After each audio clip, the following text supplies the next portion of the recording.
मित्रों नमस्कार। मित्रों आज हम बात करते हैं कि सोनाक्षी सिन्हा के बारे में। लोगों में चर्चा हो रही है कि घर का नाम रामायण रख लेने से संस्कार दशरथ के घर के जैसे नहीं हो जाते। ऐसा क्यों? सोनाक्षी सिन्हा की कुंडली में ऐसा क्या था कि उन्होंने अपने भाइयों से, अपने परिवार से अलग हट के शादी की और ऐसी जाति में शादी की अपने से निम्न जाति में? ऐसा क्या है? इससे आगे उनके भविष्य का क्या होगा, आज इस बारे में जानते हैं। ऐसे क्या योग ग्रह योग थे जो ऐसा घटित हुआ? इन योगों से हम लोग ये जान सकते हैं कहीं हमारे बीच में हमारी संतान कोई ऐसी नहीं जिसके ऐसा दोष हो, और उस दोष को कैसे निपटाया जा सकता है, कैसे निपटा किया जाए, उसका भी मैं आज इस वीडियो में आपको उपाय बताऊंगा। इसलिए आप इसमें बने रहिए। आइए बात करते हैं सोनाक्षी सिन्हा की कुंडली के बारे में। देखिए ये कुंडली, सोनाक्षी सिन्हा का जन्म 2 जून 1987 में हुआ था और उनकी जो आपकी कुंडली बनती है उनकी सिंह लग्न की बनती है, जैसे आपको चित्र में दिख रहा है। और इनके जो सिंह लग्न का जो स्वामी होता है, जो सूर्य, वो बैठा है इनके 10वें भाव में, अपने से 10वें में, और वहां पे बैठे हैं शुक्र और राहु। जब सूर्य जब अपने 10वें में बैठता है या लग्न 10वें में बैठा है, ये बहुत ज्यादा योग कारक होता है और शुक्र के साथ होने से ये शुभता देता है। लेकिन जब राहु बैठ जाता है तो राहु और सूर्य जब एक साथ होते हैं तो ऐसा व्यक्ति कलंक देता है।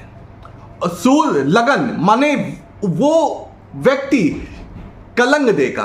किसे देगा? सूर्य किसका कारक होता है? आपका पिता का कारक। इसलिए क्या हुआ, इस जातक के द्वारा पिता को कलंकित होना पड़ेगा और समाज में उसकी जो स्थिति होगी वो धूमिल होगी। कुछ हल्का हट के बात करते हैं। अब देखिए, पिता सूर्य शुक्र के साथ, इसका मतलब उन्होंने सेलिब्रिटी, शुक्र क्या होता है? लग्जरियस लाइफ देता है, आधुनिक युक्ता देता है और जो हमारी ग्लैमरस लाइफ होता है वो देता है। जब सूर्य और शुक्र एक साथ बन गए तो उनके पिता ग्लैमर से जुड़े, उनको जो प्रसिद्धि मिली एक्टर के रूप में मिली, ये इससे होता है। लेकिन राहु जब सूर्य के साथ हो गया तो इसमें ये जिसकी कुंडली है वो जातक उसको वो देगा। अब देखते हैं किसके कारण, किस चीज के कारण कलंकित होंगे। अब बात करते हैं इनके 7वें भाव की। 7वें भाव में क्या है? इनकी कुंभ राशि है और 6ठे भाव में इनकी मकर राशि है और गुरु पंचमेश होके 100 ग्रह बैठे हैं। वहीं आपके जो मंगल और शनि है वो आपके तृतीय भाव में आपके तुला राशि में बैठे हैं। वही बुध आपके 9वें भाव में बैठे हैं और आपके जो चंद्रमा है वो आपकी मिथुन राशि में 11 भाव में बैठे हैं। देखिए, चंद्रमा गुरु सामने सामने गज केसरी योग। ऐसा जातक बिना कार्य करे खूब लग्जरी लाइफ जीता है और खूब सुख संपन्नता उसको मिलती है। देखिए, गज केसरी योग का ये होता परिणाम। और क्योंकि यहां पे गुरु बली हैं, क्योंकि 100 राशि होकर पंचम में बैठे हैं और सामने 11, क्योंकि पंचम से आपको सारा वो मिल रहा है। अब बात आती है सप्तमेश की। सप्तमेश शनि कहां बैठे? मंगल के साथ में। वैसे तो मंगल अच्छी राशि में, अच्छी स्थिति में, लेकिन वो यहां पे 9वें भाव को देख रहे हैं। ऐसा व्यक्ति का भाग्य तो अच्छा होगा, जन्म में घर में जिस रंग भाग्य अच्छा, और जहां शादी हुई वो भी एक अच्छी फैमिली है। लेकिन अब बात आती है शनि। शनि सप्तमेश होके मंगल के साथ बैठे हैं। जब मंगल के साथ शनि बैठते हैं तो ये एक दुष्योग कहा जाता है। इसमें क्या होता है? मंगल शनि को पीड़ित करते हैं और शनि मंगल को पीड़ित करते हैं। शनि सप्तमेश होकर मंगल के बाद बैठे हैं, इसका मतलब नीच अवस्था में बैठे हैं। उससे क्या हुआ? आपकी विवाह किससे हुआ? नीच जाति, अपने से नीची जाति में हुआ। इसका मतलब मुसलमान वर्ग में आपका विवाह हुआ। और आपकी शनि की तीसरी दृष्टि जा रही पंचम भाव में, 9वें। जहां पे आपकी धनु राशि है और वहां पे गुरु बैठे हैं। इससे क्या हुआ, पंचमेश और जो आपका सप्तमेश हो गया, आपका दृष्टि संबंध हो गया। जब पंचमेश और सप्तमेश का दृष्टि संबंध होता है, ऐसा बताता है विवाह योग बनाता है। इससे क्या होगा, आपका होगा क्या, प्रेम विवाह होगा। प्रेम विवाह कैसा होगा, शनि आपका निम्न वर्ग में ना पाए, जो शनि होता है निम्न वर्ग होता है और गुरु उच्च वर्ग में होता है। आप क्या थे, उच्च वर्ग थे और शनि से आपका विवाह हुआ, तो इसका मतलब क्या हुआ कि आपका प्रेम विवाह हुआ कहां, उच्च जाति और निम्न जाति में। देखा, कुंडली हर चीज आपका यथार्थ बताती है कैसे क्या है। इस और सप्तमेश हमने जैसा बताया कि मंगल और शनि आपस शत्रुता होती, जैसे देखा भाइयों का विवाह में शामिल ना होना, पिता से राहु का वो होना, इसलिए पिता शामिल तो हुआ क्योंकि लग्नेश है इसलिए शामिल हुआ, लेकिन खुशी मन से नहीं, क्योंकि राहु वहां पे सूर्य को पीड़ित कर रहा है।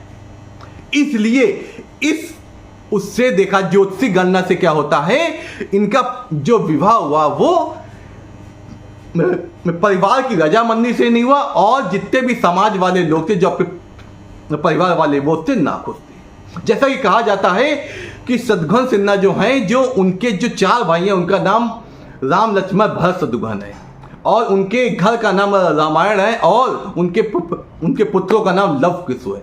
उन्होंने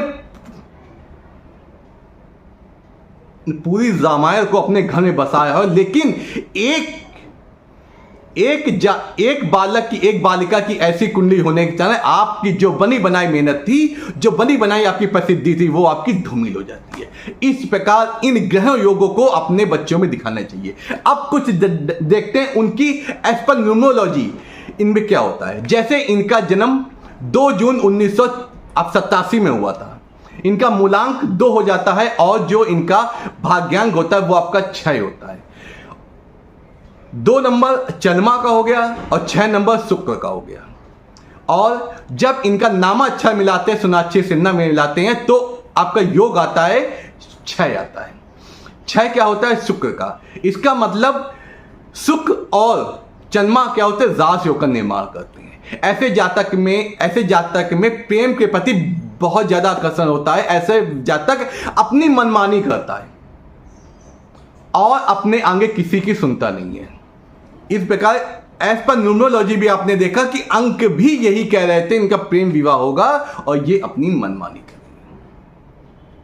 इसी प्रकार इन ग्रह योगों से हमने देखा कि किस प्रकार जातक क्या कर सकता है, अपनी जिद के आगे कोई चीज नहीं मानता। इस प्रकार हम उसको जान सकते हैं।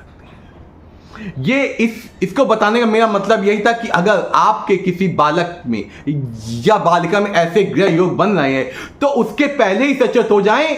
उसके लिए हमें क्या करना पड़ेगा, अपने घर के संस्कार सुधारने पड़ेंगे।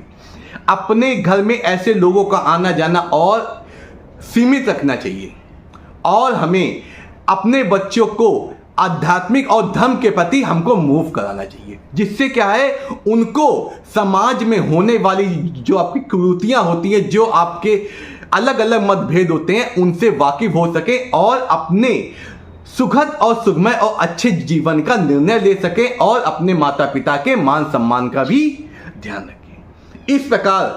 इस प्रकार हम अपने बच्चों को अच्छे संस्कार देके अच्छी दिशा की ओर हम लोग मूव करा सकते हैं। आपका दिन शुभ हो, आपके जीवन में कोई समस्या ना हो, मैं यही सुखद हमेशा कामना करता हूं प्रभु से। नमस्कार, आपका दिन शुभ।